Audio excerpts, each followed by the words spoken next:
Hi, everyone. Hope you're all doing well with all the different wonderful talks and panels that have been going on so far today. I know there's been a lot about working remotely and what managers and leaders are thinking about and what they're having to respond to with their teams. With our group today, we're really going to try to answer questions about just how it's impacting us, individually. How is it changing our lives? How is it changing the way that we lead, the way that we do our work? Personally, what's going on with us. So, for example, it's just really interesting to get set up for a panel like this and to moderate a panel remotely. And I have a couple different laptops here set up in kind of an awkward layout. So, but we're flowing with it. And so anyway, I'm excited to introduce everyone today. So as Sarah said, I'm Kathleen Vigneault. I'm a director of engineering at Twitter. I lead our public and private cloud infrastructure automation teams. We're very busy right now. Twitter's very busy right now. And I also lead our internal engineering manager program at Twitter. Recently, I helped coordinate a very rapid release of virtual interviewing across the company when we started having to do 100% virtual candidate interviews. And yeah, there's just a lot we're all kind of reacting to. So I'm thrilled to be your moderator today, and I'm super excited to introduce our panelists. So first off, we have Alexandra Paredes. She goes by Ale, and she's VP of Engineering at Code Climate. That's where she helps engineering leaders with data insights. And she's also founder of Latina in Tech in New York City, and she's dialing in from her home in Brooklyn. So hi, Ale. Hi. And then next we have Chris Alden. He's a hands-on developer and a strategic technical architect, and he focuses on empowering teams to build one-of-a-kind digital products. He works at Work & Co. in New York City, and he's joining us from his home, or from his sister's home in California. So, hey, Chris. Hey, happy to be here.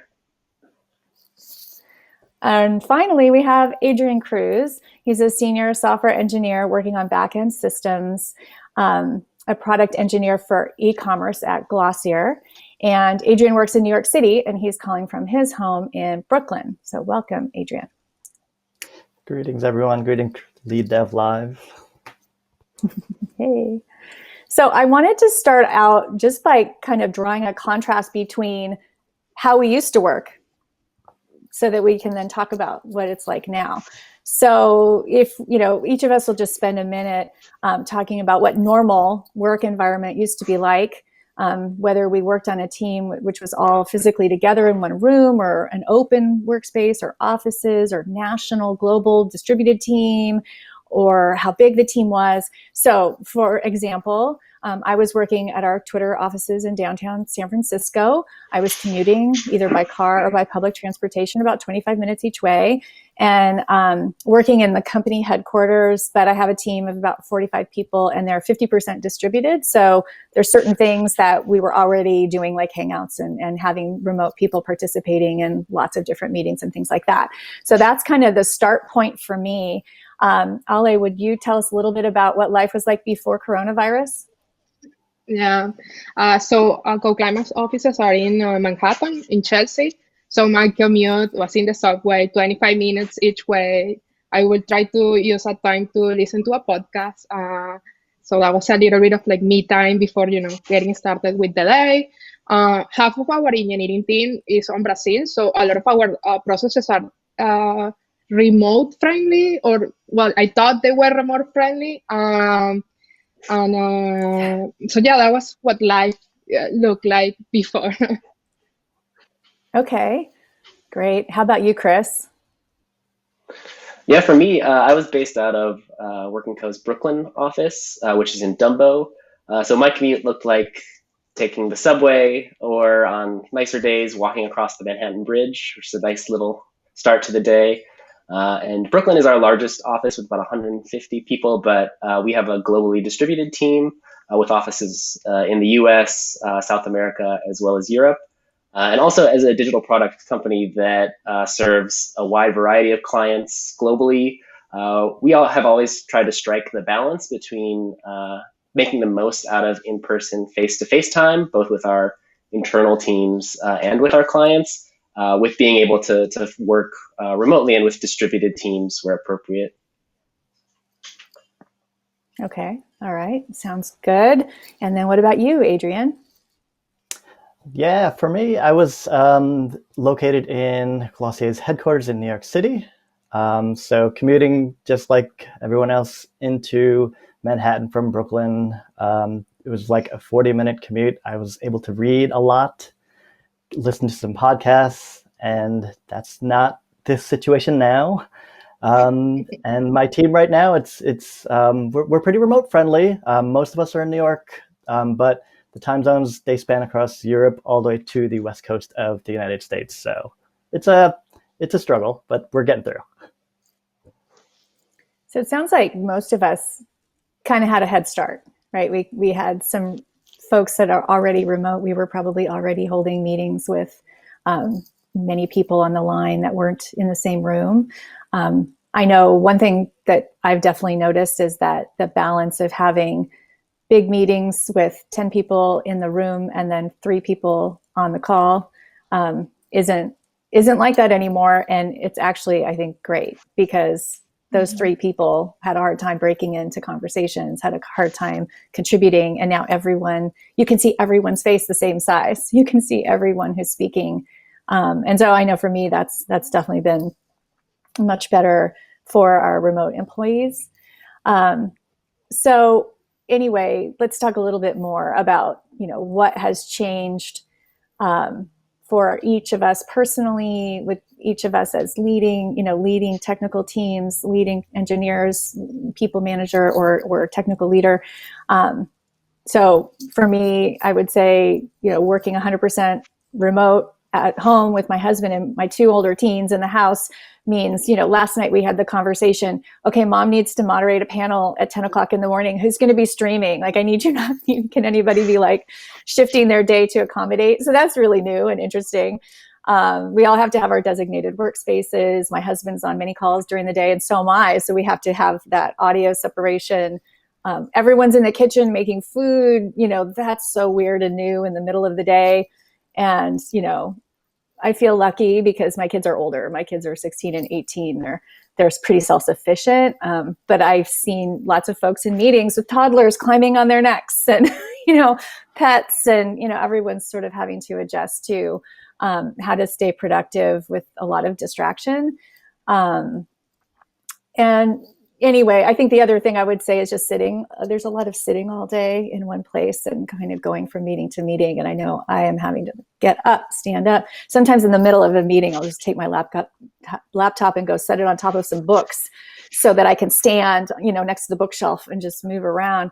And finally, I would say I need to really reassure all of the people in my group that they have permission to take care of themselves first.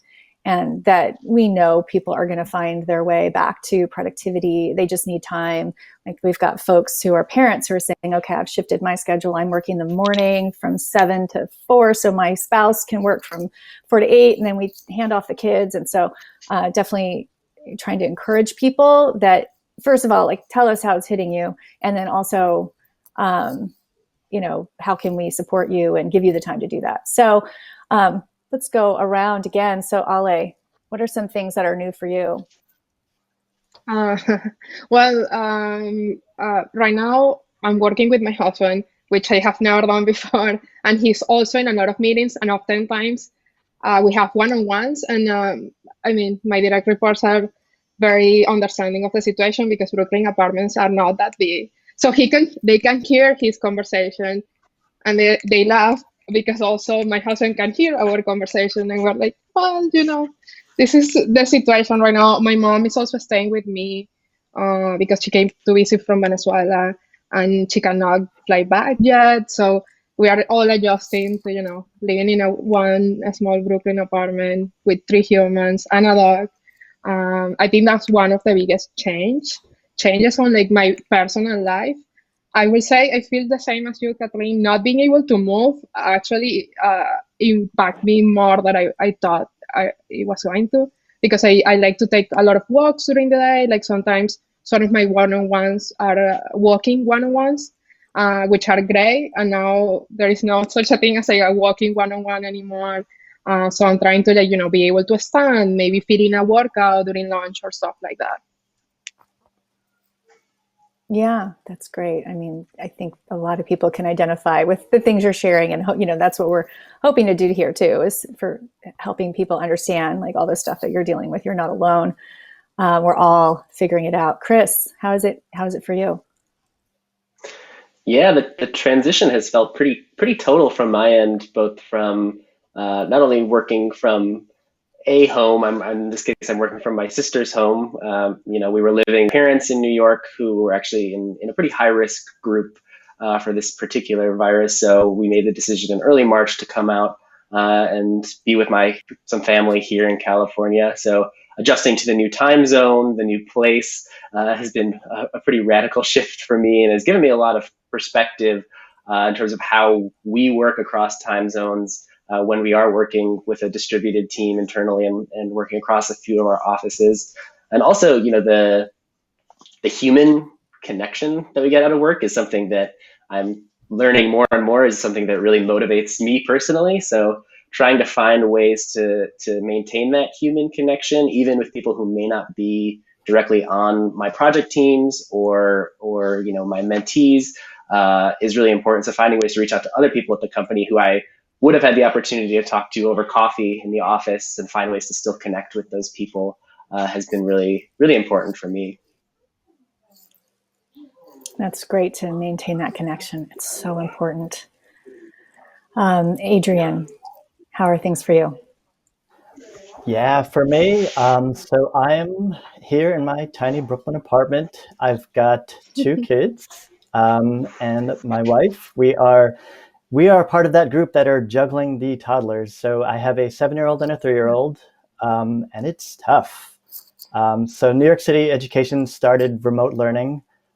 So I am now a teacher as well as a coordinator of time scheduling, because I share my schedule with my wife, make sure that, my meetings align with what they're doing, and just making sure that, the school, they have all the support that they need, because sometimes I'm troubleshooting this new software that they're using.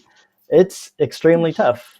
So there's a lot of juggling on my end with work, parenting, and just finding a nice balance of, when's the correct time to disconnect from work and just be a dad at home. Yeah, that was brought up on some other panels, one of the other panels, about just how do you kind of make that clean break. And a lot of people like take a walk or just do something as part of their routine to signify the end of the day.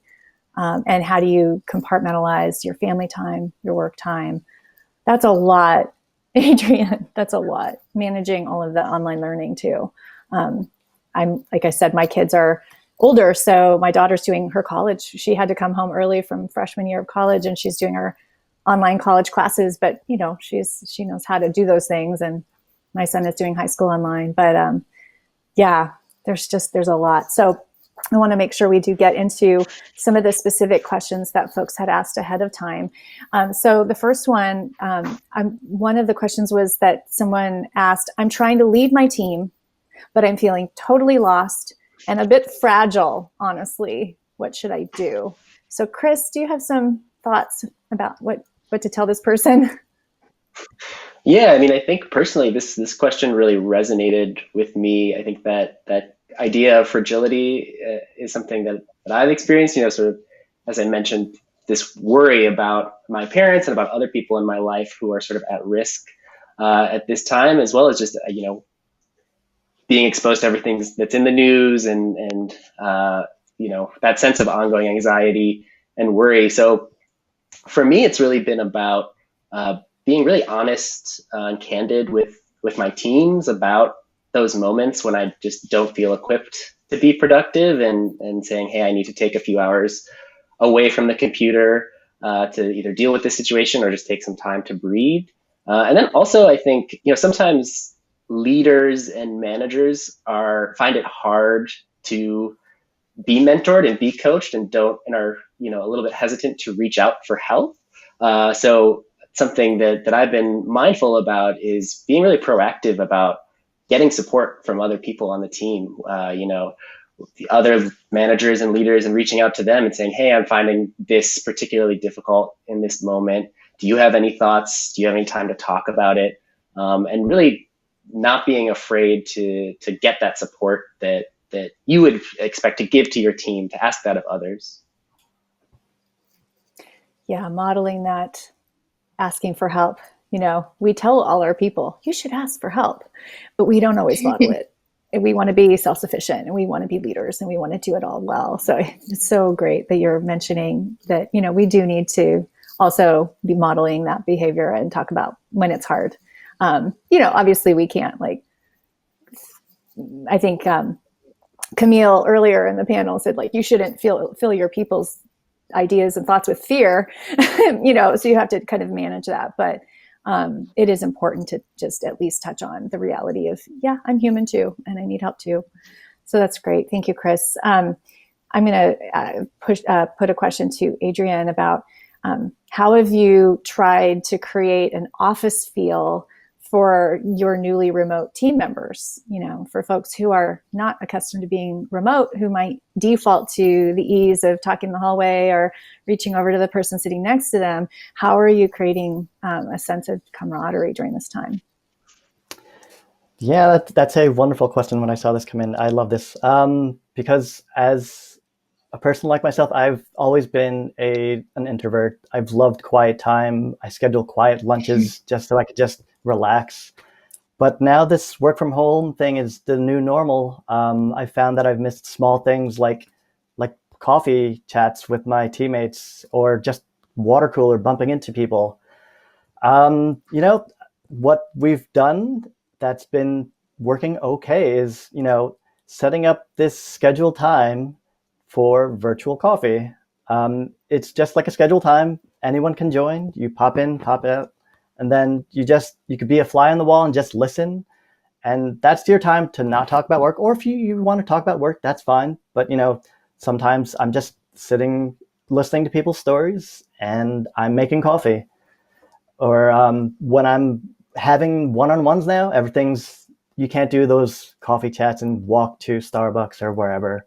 So now you just have to have some sort of coffee chats where, okay, let me use that Zoom feature and make believe that we're in some sort of cafe as my virtual background. It makes things a little bit more fun. People kind of like it, and it's, making it a little bit more personal. So it's working all right. That's great. Yeah. Can I add yeah, please. Sorry, I just wanted to add something really small.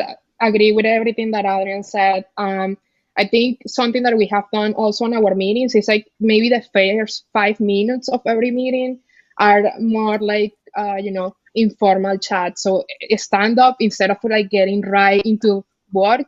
There is 5 minutes of how are you doing? How's your morning? And I think that makes it a lot more human, our conversations. Yeah, I feel like we're really learning how much we need info connection with each other, even though we work in a professional environment. We need to just know what's going on with the other humans in our environment and just how they're doing and about their dog or the movie they watched last night. We need that. We really need it. And when it's missing, we feel it. And we have to find these other mechanisms to get that. We've done some, similar to what Adrian said with a 5 o'clock happy hour thing has seemed to help get people together online. 5 o'clock, is 8 o'clock on the East Coast. So that kind of still works, and just time for people to chat and hang out. It's really important. Ale, I wanted to combine there's a couple questions that are kind of related to each other around, how can we expect people to concentrate right now on work? How do we manage people in this environment? Are we supposed to be aiming for business as usual? Or, how are you thinking about that with your team? That's a great question. I think the reason why I'm thinking a lot about it is, our customers expect, a level of service of us that hopefully we're trying to keep, but at the same time, I am very cognizant that for some of the people on my team, this situation impacts them emotionally or, physically, and I should be mindful of that. So some of the things that I have on my mind is first being very explicit that if you need time to take care of yourself, that's the most important thing you can do on every one-on-one. I remind everyone, take time off to do your laundry, cook, get your groceries, whatever you need. Take that time off to resolve any issue in your life. And then when we're talking about work, I think prioritizing the most important things is actually helpful right now, because instead of trying to do everything at the same time, be distracted, try to do it all, we should be preserving our energies for what really matters and what really is impactful to our team or to the business right now. So that way we have some breathing room, because we are not trying to behave as is business as usual, because it's not really business as usual, right? We are on a pandemic, Yeah. so the opposite of business as usual. So I think those are like my two things that I have in mind. It's like, do we really need to worry about this problem right now? And if we don't, then we can put a pause on that and just keep focusing on the things that matter. Yeah. Yep. We do. We have to put people first. Absolutely. Right. Nothing else. Everything follows after we put people first. So thank you for sharing that. That's really important. There's a few questions both in the Slack channel and also that we received ahead of time around productivity. And so I was thinking perhaps we could all just give a sense of what are you seeing? What are you noticing about the productivity of your teams right now? I've been checking in very regularly with my managers to say, how are we doing? Like, are people able to work? Are you seeing the same number of pull requests? Are you seeing chatter in the Slack channel? Like, how does it feel, close to the team? And some teams are experiencing some productivity drop off, and then some teams are more productive. So, let's just go around very briefly. Chris, what are you noticing?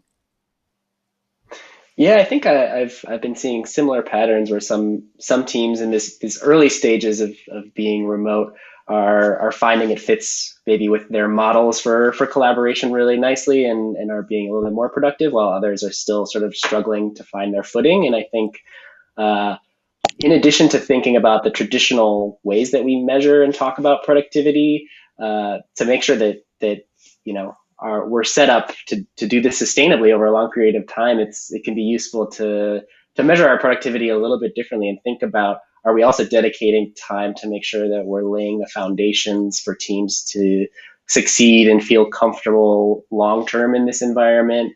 And one of the things that one of the partners on the product side has started doing, which I really love, is when we're in our estimation sessions, she raises the usual questions about blockers, concerns, and now every time she has this question, are there any concerns in regards to childcare or things that you have to do to take care of your home life, and sort of like building those structures into the equations and how we think about productivity and how we're dedicating our time, I think is also important. Yeah, even if you came into this environment without a good sense of how to measure productivity, you might be feeling kind of lost because you wouldn't even have a baseline. So yeah, that's so important to think about, how do we measure productivity? What are the signals that we're watching? Do they need to change right now? Ale, how about you? What are you noticing with productivity? That's a good question. So, I mean, the product we build at CodeClimate is related to engineering data and analytics. So, we were already measuring our own KPIs internally, although since we moved into the, this pandemic mode, and we had new engineers on board while we were like doing this, I did change a little bit our KPI. So for example, I don't care as much maybe about like having a super high pull request throughput, but I do want to know if new engineers are being involved in our code review process. So are they actually getting on board? Are they participating in team processes? Or also, are they getting help from the rest of the team to be able to contribute and be able to become, key members of the engineering team? I would say at the beginning of the process, some of our productivity kind of fell down. And I think that's when I realized all of our process weren't like really remote friendly. We relied a lot of like face-to-face communication. And as soon as we went all remote, that kind of like show itself very, very clearly.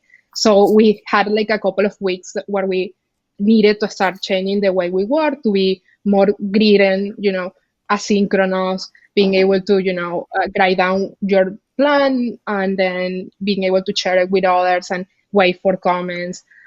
So now that we got back into a good rhythm, our productivity is going up. Great. Yeah. That's great that you're kind of there's, we'll talk in a minute about some silver linings, right?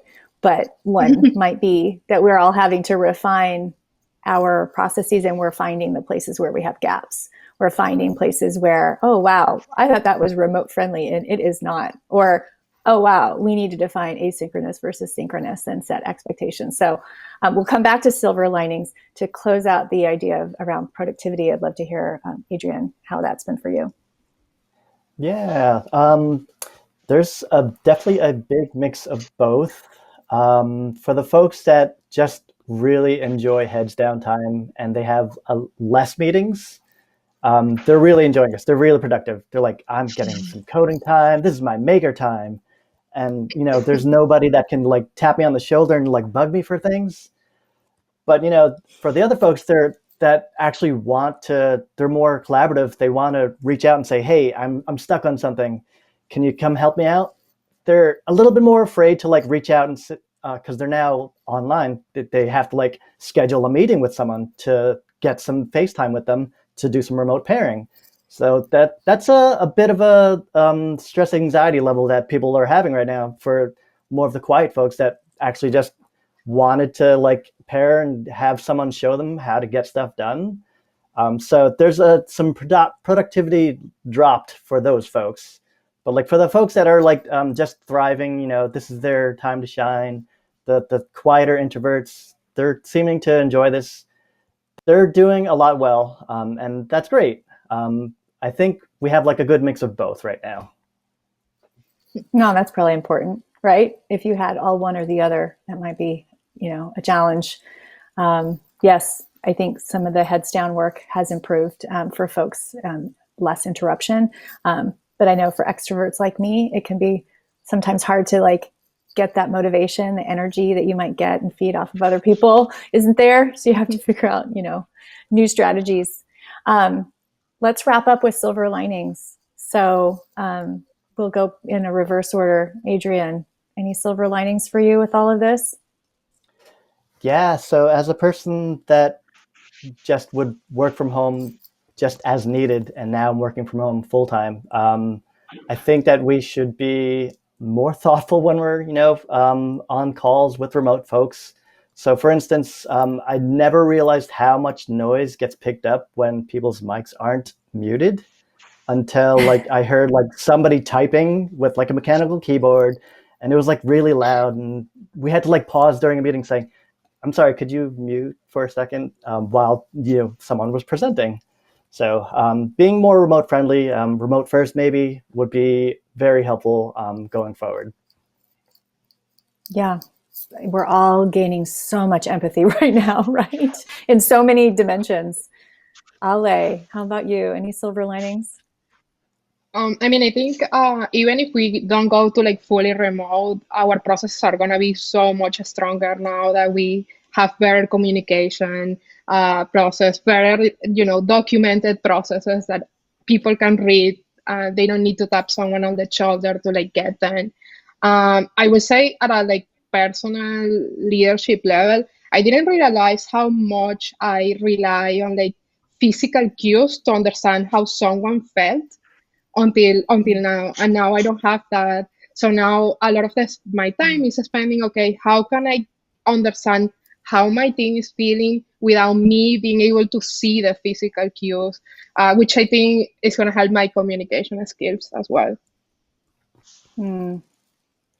Yeah, and then you might learn there's even more hiding behind, like some people aren't as emotive and you might not have been hearing them. Mm-hmm. And so maybe this is a way to hear from everyone equally or something like that. Yeah. That's a great point. Chris, how about you? Yeah, I think I would echo what people are saying about having this opportunity to kind of pressure test some of the standards that we may have put in place but may not have leaned into so heavily. I think this shows there's a chance for sort of communication overload in this environment. So having structured communication really helpful. So we're seeing things like ADRs be a great mechanism for us to have those conversations in a structured way about critical decisions that we might be making on the technical side. And then I think just the renewed emphasis on this idea of people first, that you've been bringing up throughout this conversation, I think is another silver lining. Just remembering that the work we do is only possible because of the people we do it with. So really emphasizing that and leaning into it. What a perfect ending to our session today.